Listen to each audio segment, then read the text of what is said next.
यानी कि inequality in economic growth, इसे इन्वर्टेड यू हाइपोथेसिस भी बोलते हैं, क्योंकि देखिए डायग्राम जो है इन्वर्टेड यू है, या फिर इसे साइमन कज़नेट्स मॉडल भी बोल सकते हैं। इसे डेवलप किया है साइमन कज़नेट्स ने 1955 में, जो यू हाइपोथेसिस के नाम से जानते हैं इसे।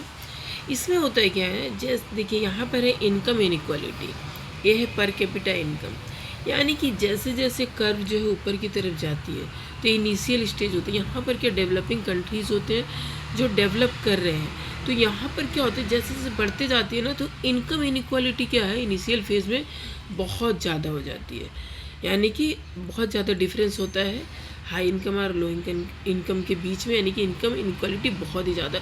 इसका जैसे ये मिडिल पॉइंट में जाती है ना, यहाँ टर्निंग पॉइंट ऑफ इनकम है, यहाँ पर पीक पे होती है इनइक्वालिटी। ठीक है, देखिए इनिशियल फेज में क्या होगा, income inequality increases with the increase in economic growth. इसके बाद मिडिल फेज जैसे ही आएगा, equality is at its highest, बहुत ही ज़्यादा यहाँ पर रहेगी। आपको इस डायग्राम से ही समझ लेना। लेकिन फिर जैसे जैसे डायग्राम देखिए नीचे की तरफ आ रही है ना, तो यहाँ पर कंट्री क्या डेवलप होने जाती है। तो यहाँ पर क्या होता है, कंट्री एजुकेशन सेक्टर में या फिर हेल्थ सेक्टर में काफ़ी इन्वेस्ट करती है, ताकि लोगों के अंदर, क्योंकि इनके पास अब पैसे बहुत आ चुके हैं, डेवलप कर चुका है, तो यहाँ पर क्या होता है, फिर इन्वेस्ट करना शुरू करती है। तो लोगों में जब जागरूकता आती है, उन्हें जब एजुकेशन मिलता है कि किस तरह से वे अपने जीवन में आगे बढ़ सके, तो फिर धीरे धीरे जब ये ग्राफ नीचे की तरफ आती है, तो यानी कि इनइक्वालिटी धीरे धीरे कम होते जा रही है। अब इसका रियल वर्ल्ड एग्जाम्पल लेते हैं साउथ कोरिया का। तो 1950 से 1970 में हमने देखा कि साउथ कोरिया बिगेन इंडस्ट्रियलाइजिंग रैपिडली, बहुत ज़्यादा इंडस्ट्रियलाइज होने लगा। तो during this time inequality increases, inequality बढ़ने लग गई।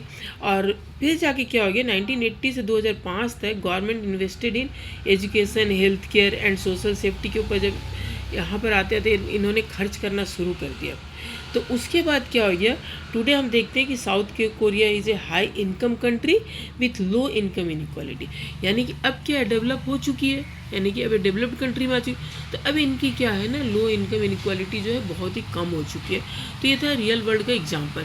तो अब होप कि आपको समझ में आ गया होगा कि इन्वर्टेड यू हाइपोथेसिस के बारे में। और इसे आप कोई भी क्वेश्चन आता है आपको, अगर इनइक्वालिटी एंड इकोनॉमिक ग्रोथ के ऊपर आता है, या फिर इन्वर्टेड यू हाइपोथेसिस के ऊपर आता है, या फिर साइमन कज़नेट्स, तो आपको यही बताना, वेरी सिंपल, आपको डायग्राम याद रखना है। अगर आप डायग्राम याद रखें तो यहाँ पर जैसे जैसे हम जा रहे हैं इनइक्वालिटी बढ़, यहाँ पर हाईएस्ट पीक पे पूरी इनइक्वालिटी ज़्यादा सबसे हाईएस्ट रहेगी, और धीरे धीरे क्या होगी, कम होते जाएगी, डिक्रीज़ होते जाएगी इनइक्वालिटी।